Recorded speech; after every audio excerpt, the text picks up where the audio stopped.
Hello everybody, welcome back to SkillWeb. In this video, I will show you how to bold text in InDesign. So let's get started the video.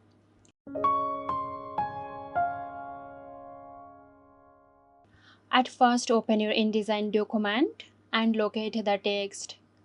Click and drag to highlight the specific text. Open the character panel. If the character panel isn't already visible, go to Window, type in Tables, then Character to open it. In the character panel, look for the font style drop-down menu. Select bold or bold italic from the options. And there you have it.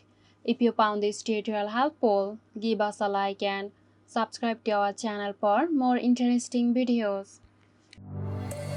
This video is sponsored by Zerosoft. Zerosoft offers graphic design, UI UX design, digital marketing and web development. Elevate your brand with Zerosoft today. For more details, check the description box.